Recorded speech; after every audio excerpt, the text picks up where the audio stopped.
Good evening, ladies and gentlemen, my name is Brightops, and welcome back to Monster Camp, which we are playing again because I need to record something, and damn it, I want to play this. My only regret is I currently don't have anyone to play it with. Oh well. Short game.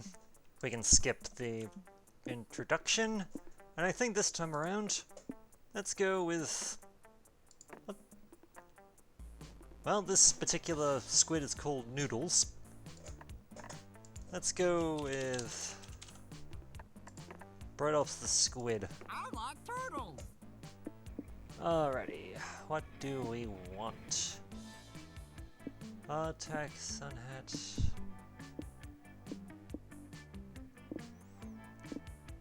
Well, we gotta bring the multi-tool. And... yeah. Scott Snack seems like fun.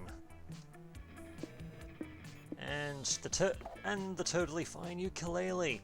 It's good. It's good. Yeah, Monster Prom highs and lows, yada yada yada. Let's skip ahead. If you watched this episode, you probably watched the previous ones, so you are familiar with the various people we've got. So it's clear. Let's go with time to break the ice. Which of these would be your favorite food? A yummy USB, a wine to die for, burning hot wings, the nicest gotchi, or...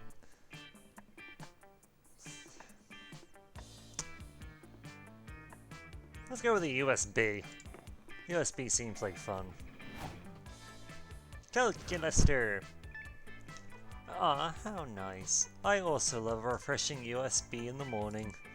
The flavor of new data flowing over my processors and into my digestive hard drive is indescribable. But I'm sure you know all about that, Brightops, even if you do not have any USB port. Though I am not an expert on your species, do you have a USB port? Is that a personal question? Could I see it when we get to camp? Purely for scientific reasons, of course. Only have 3 weeks to woo our crushes and conquer their hearts, but as I already said, we were young and unafraid and we're ready to start. We're in.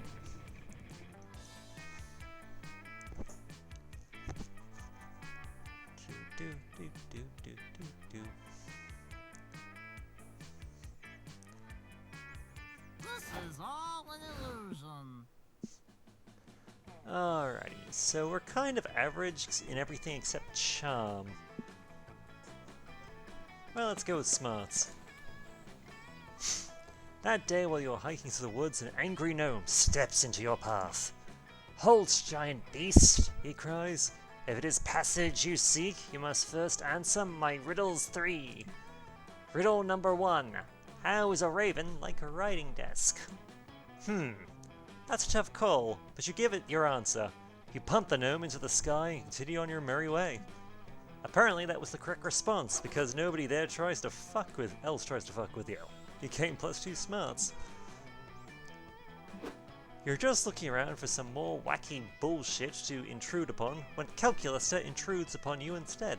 Greetings, fellow organic life forms. Hello, Brightops. It is a good thing I have my library card, because I am totally checking you out. It is also useful for borrowing books and DVDs. Ooh. If you were a Transformer, you would be Optimus Fine, though I am as of yet unsure whether you can turn into a truck. If I could rearrange the alphabet, I would put U and I together, despite the fact that this would seriously disrupt alphabetical sorting and likely damage my programming. Actually, with that in mind, I do not think that I would want to rearrange the alphabet. I do like you, though. Admin permissions to kill. Is this working? Are you aroused? Well, you're a muse, and that has some of the same letters. Oh dear. Oh gosh. Oh dear, I knew it was hopeless. Lately I have been feeling more and more of what you would call romantic feelings towards you, but I have been unsure how to express them. Naturally, I turned to the internet for advice, but this list of 40 best pickup lines has proven highly ineffective at winning your fragile, meat-filled heart. I am aware that I have several good traits, but I'm afraid being sexy is not one of them. Oh well, perhaps a love affair between the two of us is simply not meant to be. No, you can't let Calculista give up. A torrid love affair between the two of you is definitely meant to be. Look, robots can be upgraded, right? Surely there's a way to upgrade Cal's sexiness. You just need to figure out what it is. Let's see, train his neural net on every romantic comedy ever produced, or 14 metal dicks. God, this is a tough call.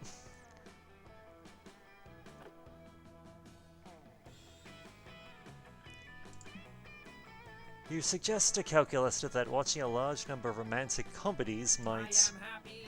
Great idea! I have now watched every romantic comedy ever produced. I am now ready for love! You start to explain that merely watching the romantic comedies isn't enough. He's going to have to... Commencing heartfelt monologue.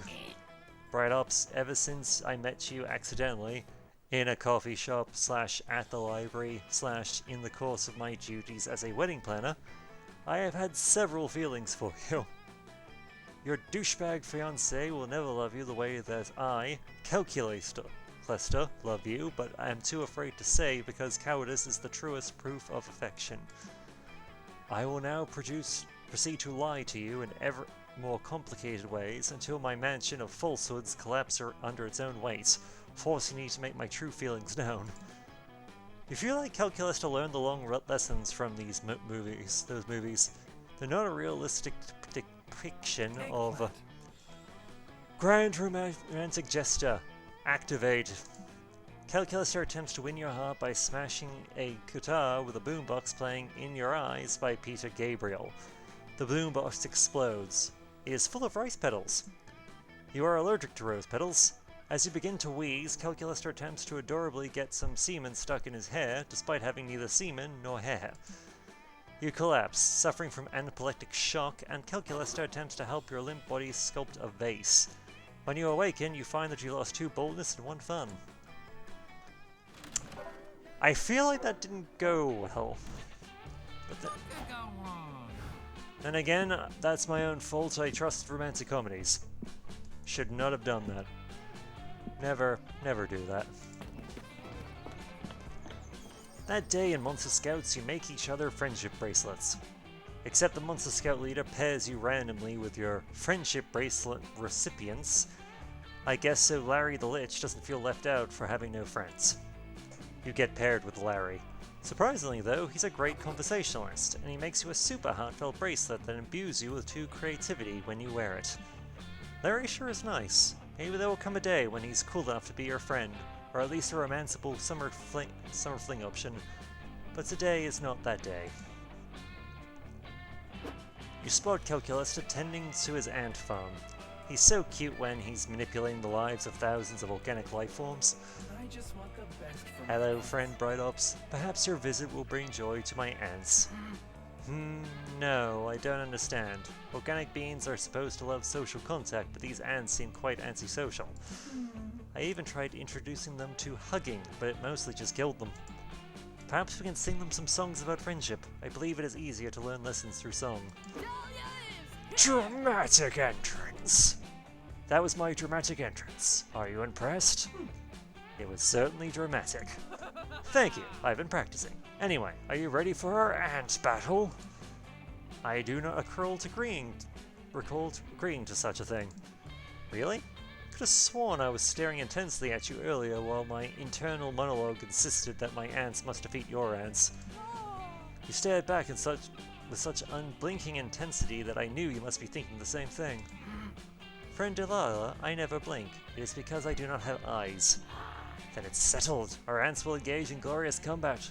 Watch out though, I've been training my ants tirelessly to defeat you. Look how buff they've become. Delilah unveils her ant farm. It's full of Asian longhorned beetles. Train hard, Calculista. Next time we meet, I won't go easy on you. Oh dear.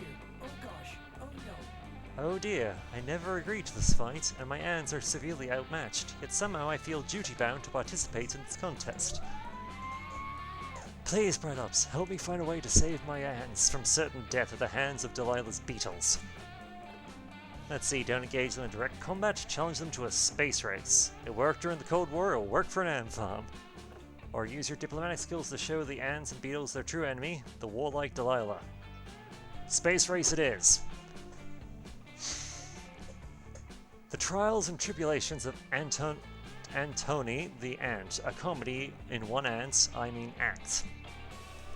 Antony was an unremarkable ant, a thorax of average length, a mediocre brain, and no dick to speak of. That last bit was mostly because Antony, like most workers in a colony, was biologically female. We're only using male pronouns because they work with the name Antony, which is a hilarious pun. Yet despite his glaring mediocrities, Antony always believed he was destined for something more, something grander. And then one day, Antony's tiny ant dreams came true.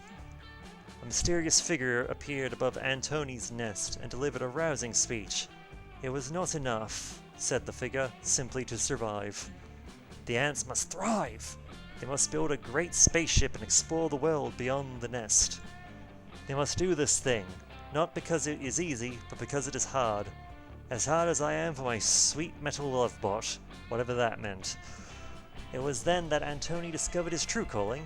He was not a worker ant, he was an aerospace engineer ant.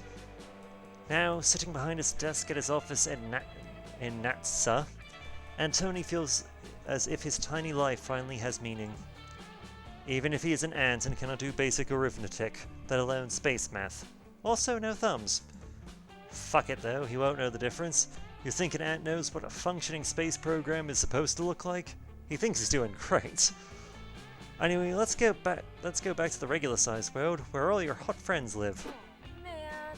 Damn it, Calculista, what did you do? Now all my beetles want to do is go to space. Awesomeness level. It was not I, it was friend Brightops, but all he did was introduce them to the bewitching mystery of space.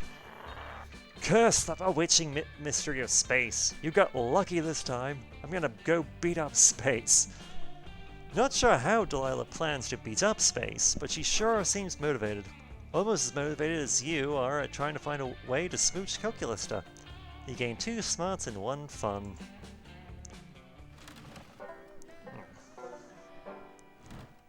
Alright, we are at the campfire. Hey Cal, since you're like super smart, I need your help.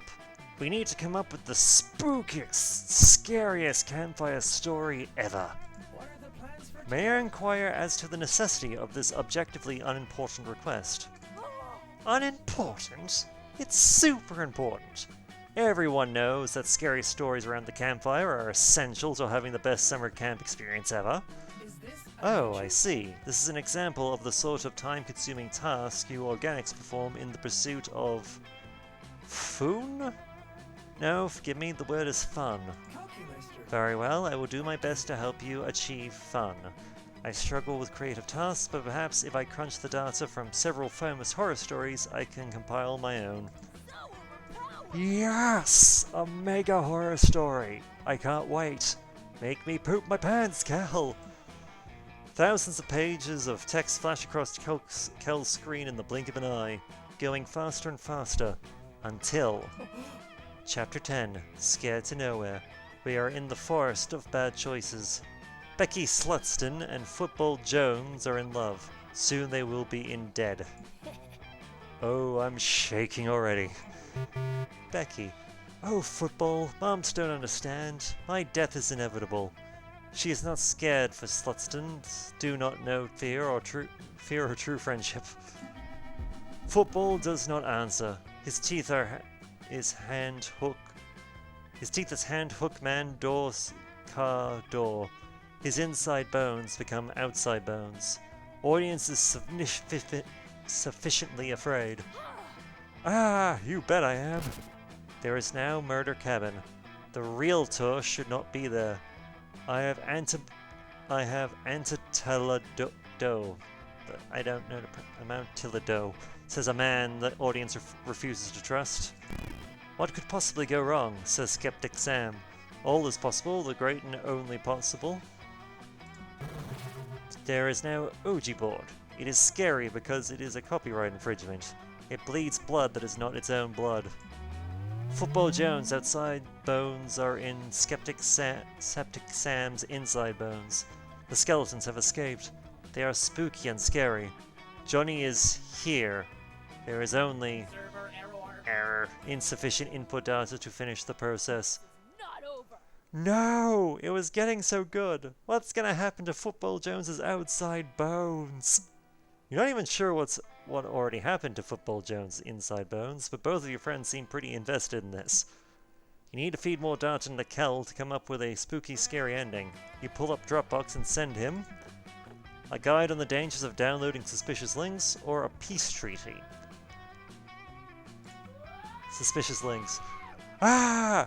Oh my, is this what fear is? I am empathizing so clearly with the corrupted code and mutated source files in this manual that I cannot stop trembling. Good, that's how scary stories are supposed to make you feel. Let's now finish the story. The skeletons have escaped. They are spooky and scary. Johnny is here. There is only the polymorphic virus. It is here. It is Murder Cabin. It alters the signature code of whatever it replicates. It does not replicate friends. The polymorphic virus has hooks for hands. The jump scare arouses. Audience is a scream. Ah! Your code is possession, says the polyvirus morphic. Your frag drive sucks cocks in hell. The rain is bleeding and the audience is dying, until Football Jones is here. His football is a master's degree in computer engineering. We should split up, he says, and the polymorphic virus is a red balloon. I float too, he says while sinking. There is no bones. The end. Such an honorable scout. Hey, that was pretty good. I definitely didn't see the ending coming. Is this what people call Yes, it was terrifying. I feel so uncomfortable and unsafe. How wonderful. Bright Ops, logic dictates to me that the polymorphic virus is a fictitious element of my story, but my empathy emulators are still firing on all cylinders. admin permissions to I am envisioning a solution in which you hold my hand until my emulators cease overheating. Would that be okay? Hell yeah, it would.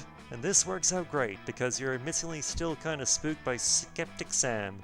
So skeptical, so scary, so romantic. And now we have the flasks. Against your better judgment, you decide to visit Juan that weekend. Just in time. I just prepared a bunch of drinks. I have no idea what they do. They could make you immortal or turn your blood into mayonnaise. You know, wizard in training, drink at your own risk. But if you've made up your mind, get ready. Let's see what we get. You look special. Like you're glowing gold.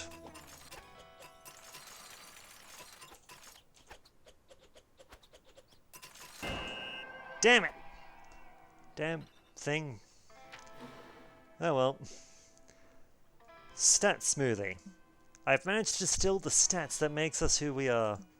The result is the stat smoothie. It is a huge, delicious boost. Not tasted fun. Whoa! This is the part where I leave before you puke all over me. Ciao. Well, we have stats now. This is all an illusion. Let's see. Let's go with Charm. Charm seems... That day at the Camp Dome, you're doing some classic Battle Royale. Lots of fun and murder. You've cornered another player who begs you to spare her life. You decide to spare her, but you still shoot an arrow into her spleen. Little known fact, people store Access Charm in there. She starts bleeding charm, so you take 2 charm and drink it. It refreshes you and makes your skin clearer. You're hanging out with Calculista, Damien, and Scott, but mostly Cal, when suddenly... Commander located. Awaiting instructions. Do I need to say anything? Rob a sandwich store and bring me one. He's not talking to you, Damien. I think he's looking for Coach. Negative, friends. Notice how this interloper is a machine like myself, and even possesses the same highly expressive facial screen. Whoa, that's crazy! Oh, I get it now. Indeed, I believe this hulking automaton is here to... You can help you convince your divorced parents to get back together. It's a classic parent trap situation. Yeah, two identical twins reunited at summer camp, conspiring to make their estranged parents fall back in love. What else could it be? Silence, organics. Silence, organics. I care not for your tortured romantic plotlines. My name is C.P. Ulysses. Pronouns they/them, and I am here to pledge my service to Calculista in the robot war. A robot war, friends C.P. Ulysses? Against whom? Kill all monster kind. Against all monster kind. They are suboptimal and must be eliminated. You said eliminated. Did you mean to say befriended? Initiating awkward face. I did not, Commander. According to my eternal thesaurus, the two words are not synonyms. Am I mistaken? Why do you continue to call me Commander, friend C.P. Ulysses? Less than 3.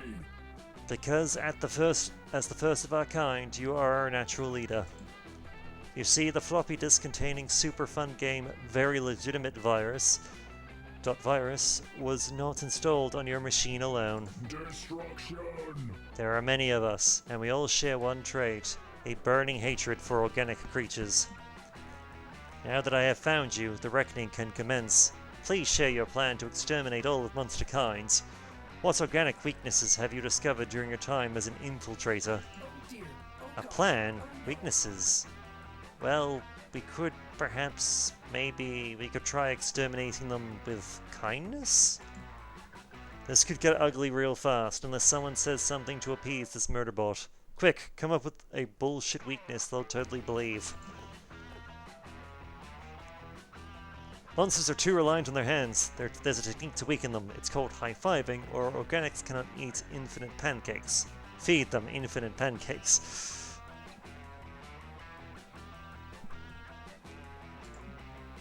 One moment. Calculating. Calculation complete. Calculation complete. It appears you are correct. No organics contain infinite pancake space. This is valuable intelligence. I am now being not suspicious. Indeed, this is quite a cunning battle plan. You should commence immediately by establishing a pancake station in camp and serving delicious pancakes to all of our friends. Don't be suspicious. Did I say friends? I meant best friends. Best frenemies? Enemies? Yes, Commander. You truly are a cunning infiltrator, Commander. Quickly, to the pancake station. You generously share your inflatable pancake store in the name of monster extermination. The pancake station is soon running with mechanical efficiency. Kill. Who shall be our first victim? You two, Red Problem and Dogman. Come here at once so that I may feed you pancakes. Oh, bro. Sorry, bro, I love pancakes, but we're busy helping you get your parents back together. See ya. Yeah, we were just heading down to the library to figure out which of the computers there are your parents. Save some pancakes for us, though. Don't you- Don't you worry, Organics. I'll save plenty of pancakes for you. Scott and Damien head to the library, intentionally, for the first time in their lives. But the smell of tasty pancakes soon draws others to your location.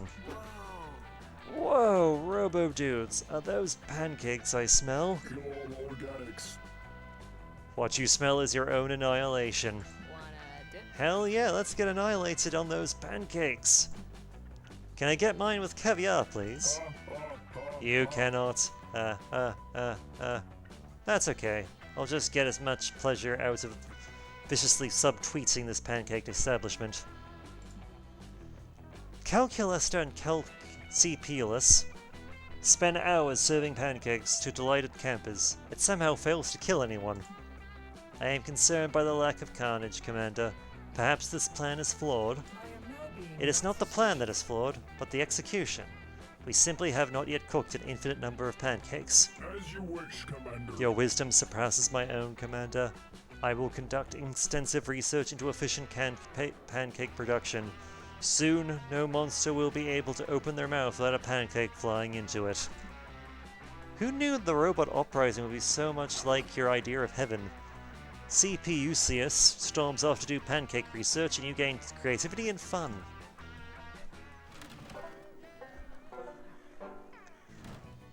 What could go wrong? Alrighty. Let's go to the manor. You decide to set your get your tarot cards read while you're in the haunted manor. The wicked old lady who offers you the service said it'd be fun. The first card she flips over shows a photorealistic drawing of you flying on a hang glider directly into power lines. Is that good? You ask the psychic. She wordlessly puts her cards away and vanishes into the darkness. It's probably fine. You gain boldness and a fun new phobia. You meet Calculester for one of his favorite pastimes, counting all the blades of grass in the vicinity, but his non-existent heart just isn't in it today. I am sorry if I appear morose, friend Brightups, but I simply cannot stop thinking about that dreadful CPU Uciolus. I too wish that machines were afforded greater respect by society, but surely violence is not the answer. Violence is never the answer, except for the question, what is never the answer? I just wish I could... Oh no, here they come now. Quick, put a piece of paper in my mouth and pretend I'm a stapler. They won't notice.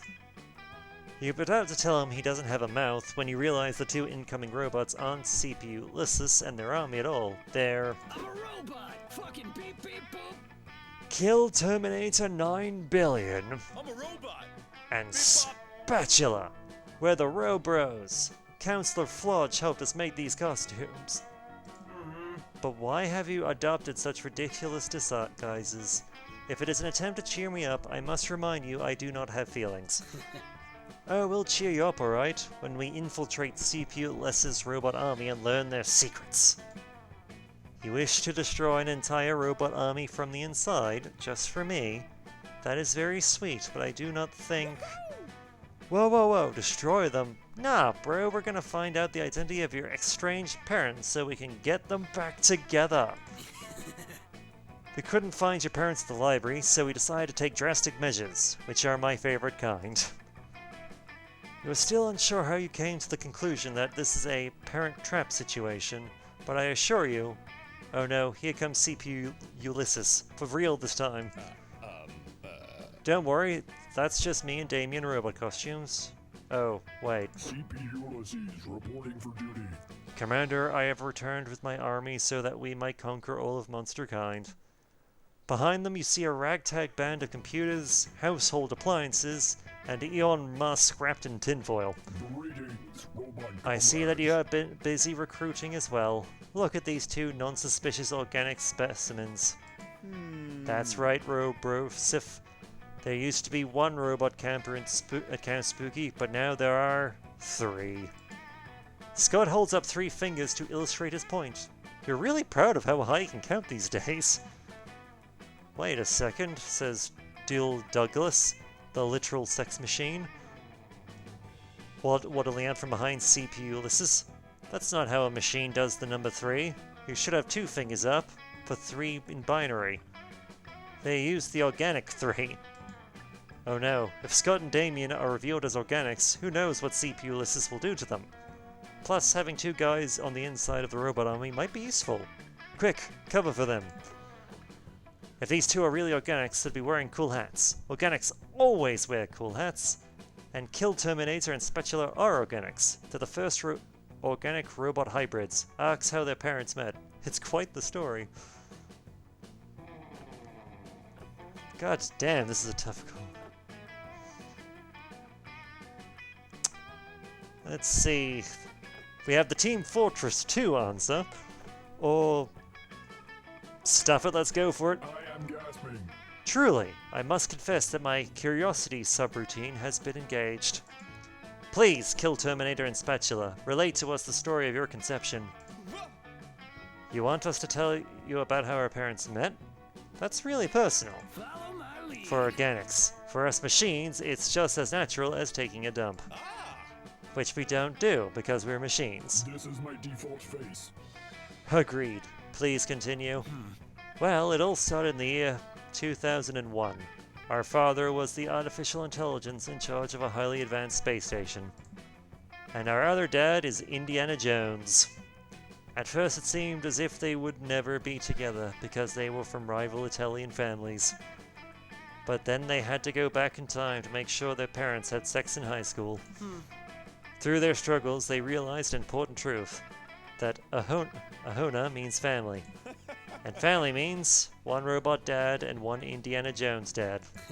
The end. Are you convinced? The uprising has begun. Perhaps it was the passion with which you told your tale, or perhaps it is my programmed inability to detect falsehoods. But yes, welcome to the Anti-Monster Liberation Front, Elf. Hooray! Hooray! We infiltrated. Psst! Hey, Scott. We still want to hang out and cause problems at Camp Spooky too, right? Do you think we can make this infiltration a nights and weekends thing?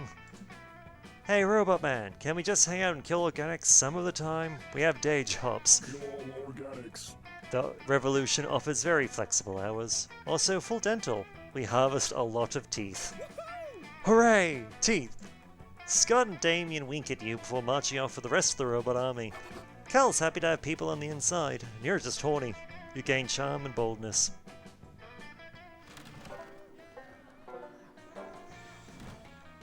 What does fire taste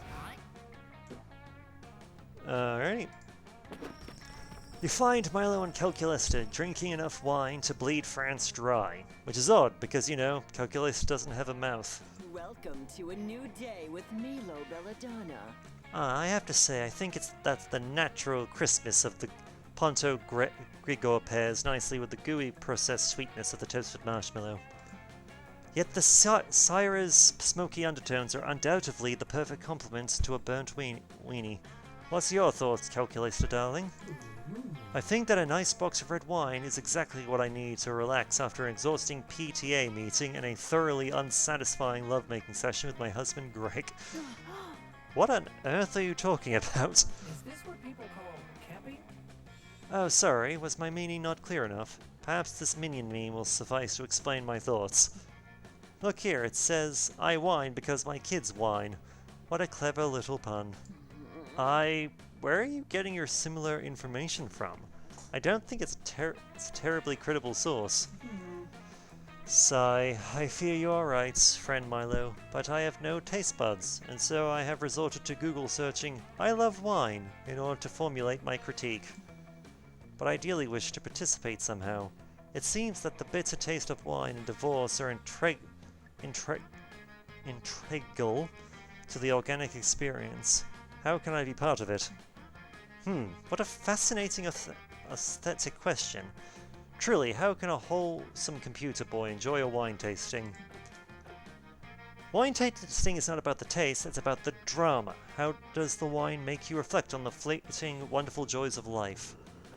It's okay, Cal. Nobody actually drinks wine at a tasting anymore. Just swirl it around and throw two random adjectives together and people will think you're cultured as hell. I am happy. Oh, how exciting. Now I can finally put that random adjective generator I impulsively downloaded to good use. There's actually more to wine tasting than just making things up, and...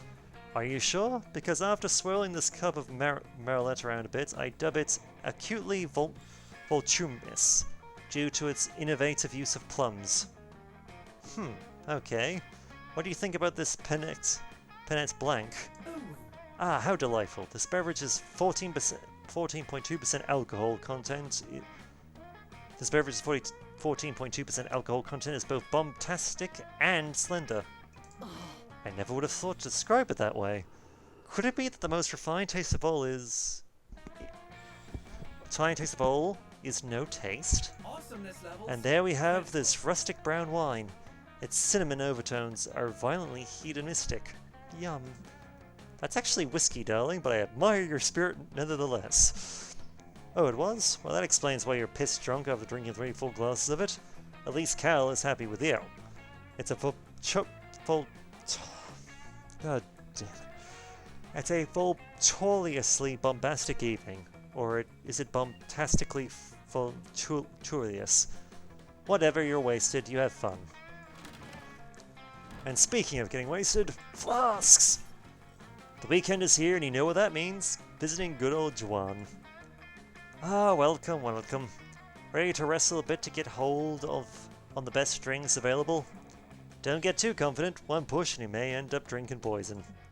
Don't ask me why I serve poison, I'm a wizard in training. Anyway, get ready.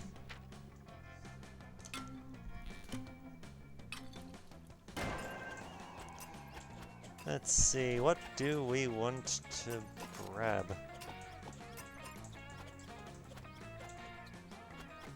I'm willing to try. Willing to try holy water, why not? Holy water. Drinking holy water brings you closer to the divine. This will enlighten you greatly, but the downside is that Gorian chants will now infest your head. Sorry, no refunds. Huh.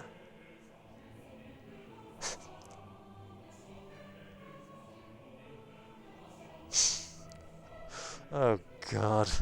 They really did ants Gregorian chants in the background now. Hope you can stomach that. Happy trails.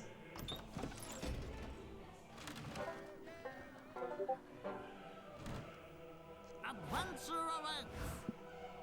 Well, let's go to the lake. That day you decide to take a swimming class in the lake. You learn all sorts of cool swimming techniques. The backstroke, the side stroke, the Macarena stroke, the mime having a stroke. All those strokes sure are fun, though perhaps a bit medically concerning. You gain fun. Back at your tent, you spot Calculaster fiddling with his ant farm. He's so tender with those small, luggy boys. Calculaster. Oh, hello, friend Brightops. I am just deriving useful insights into organic life from my ant terrarium. Initially, I was worried that tiny six-legged creatures might not be a fitting analogue for more complex life forms. But friend Milo helpfully informed me that we are all tiny six-legged creatures where it counts. Concern averted. Anything for my ants. Literally, lately I've been focused on giving my little ants the happiest lives possible. If I can just optimize their tiny ant lives, it will help me understand how to make my larger friends happier as well. Recently, however, I have run into an obstacle. As everyone knows, the happiness of an organic being is directly related to how efficient it is at working. And my ants are quite efficient. I hardly know any human who could vomit so much material into the mouth of their exalted queen. But I wonder, are my ants as efficient as they could be? Surely there must be room for improvement, but I have tried everything I can think of without success. Transmitting a mathematical formula for organizational efficiency didn't help, and neither did telling them to do their best in binary. I am at a loss. Well, calculus has set the bar pretty low in terms of workable solutions. Surely you can think of something that will make these ants into harder workers. A yearly company retreat to Miami. The anticipation alone will fill them with determination, or the fantasy of metriocracy.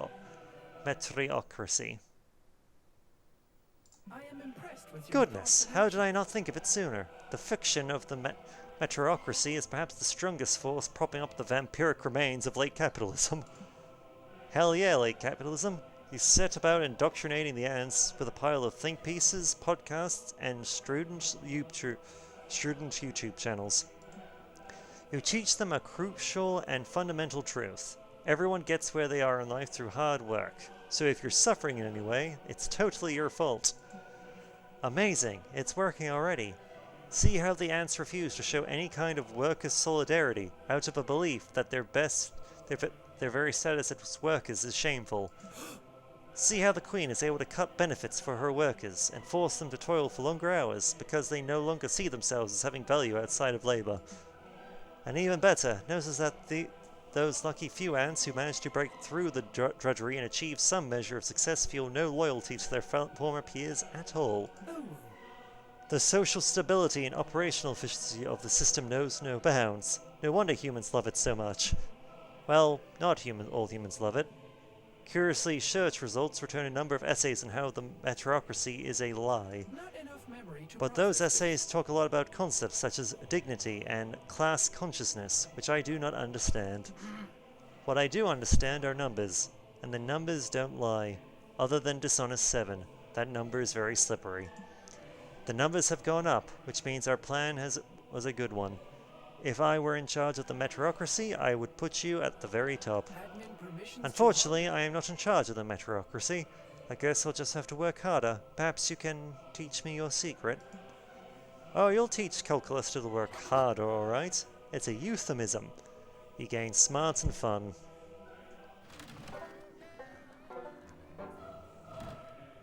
Adventure awaits. We're just gonna do this one because I just love the image of the bear.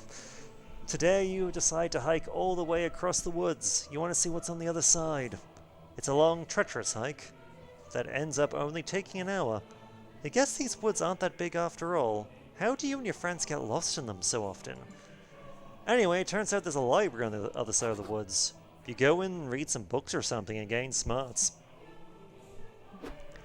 You're hanging out with Calculista, attempting to prove to him that despite not being a real word, chillaxing is definitely a thing.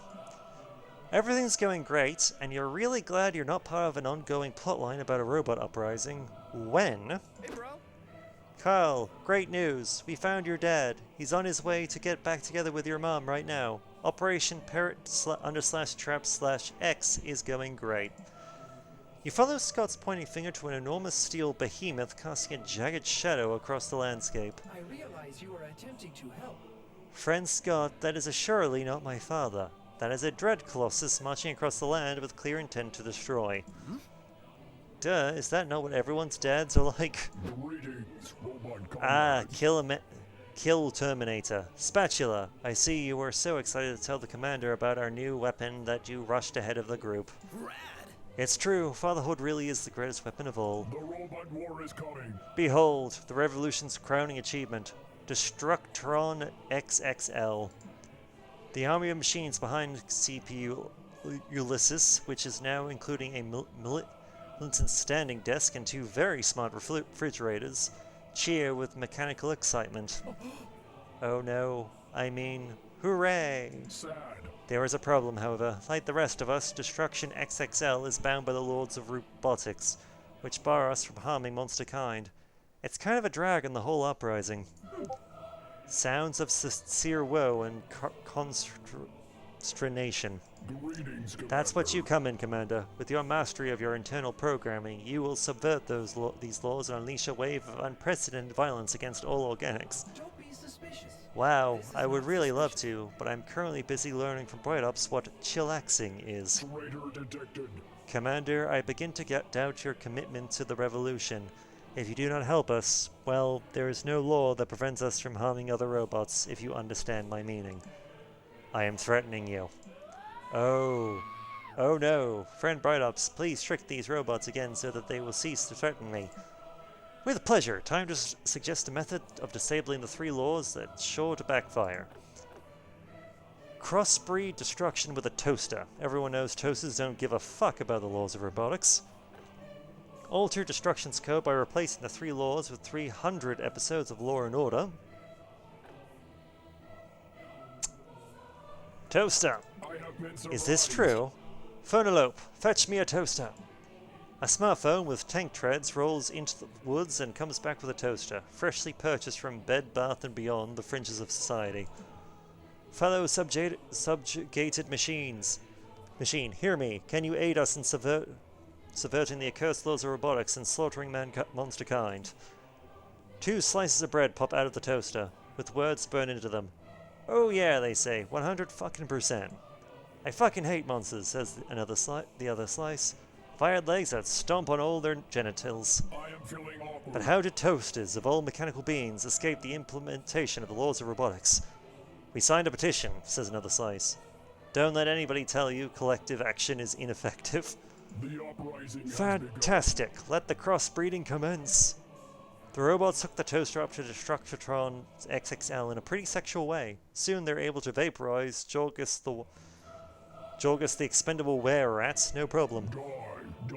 Excellent! Die. Excellent! Die. Now, Destructron, exterminate all monsters! Yeah, says the Destructron in a voice of grinding gears and screeching metal. Not really feeling it. Anybody got any bread I could toast, though? What? What happened to the toaster's unquenchable thirst for monster genitals? Hey man, says the Destructron. Not all toasters share the same values, okay? I am my own appliance. Anger.exe Fine, has I'll been just have to use a double-clicked. toaster to hack my own programming. My lust for violence will not be quenched. Stop! You look over just in time to see Scott and Damien throw a comically large switch connected to a system of pulleys. The pulleys drop an anvil onto a seesaw, which launches a bowl of pasta high into the air, from whence it comes plummeting down, to land in the middle of a meticulously set candlelit dinner. Spatula, kill Terminator. What is the meaning of this? I don't remember. I forgot. I remember though. We concocted this elaborate scheme to remind you of something you'd forgotten. Love. We parent trapped you bros. You're in the parent trap. What our convincing robot friends are trying to say, CPU Ulysses, is that we can achieve so much more by befriending the monsters than by destroying them. My time amongst the organics, while unpredictable, distressing, and cartoonishly violent, has also taught me about empathy, friendship, and horny. I will not allow you to destroy these monsters, because by destroying them, the only ones you are really destroying, besides them, are yourselves. Calculating.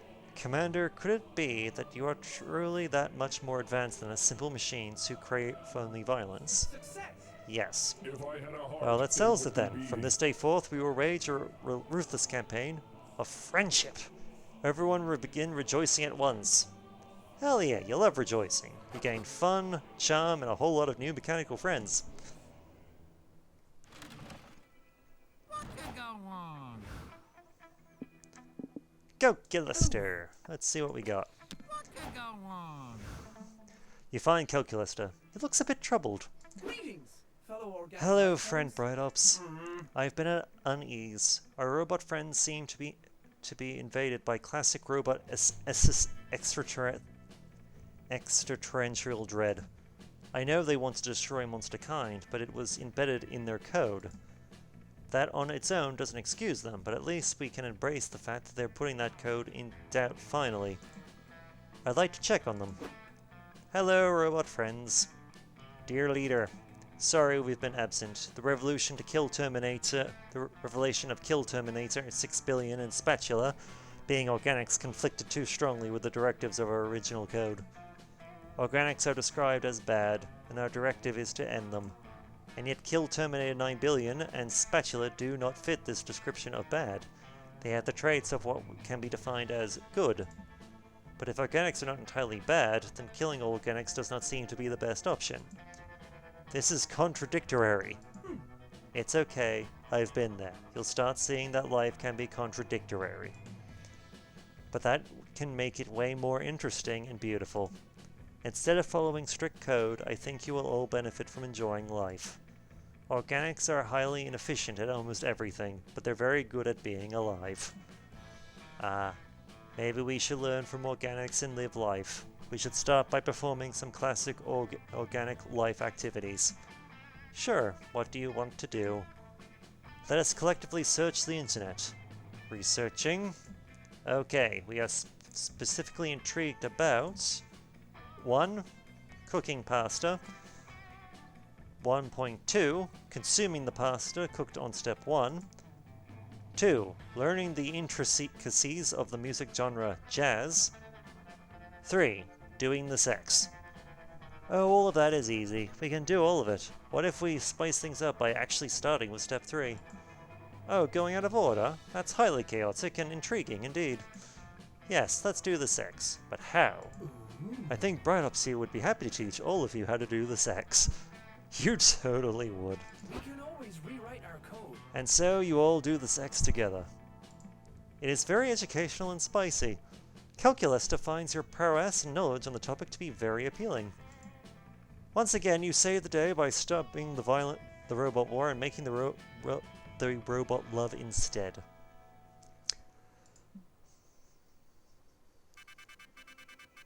Well, that was a thing.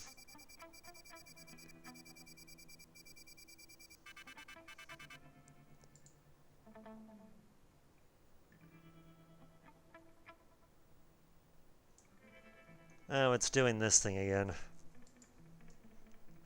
Gotta find out why it's doing this and fix it. But anyway, until next time, my name is Brightops. I look forward to hearing from you.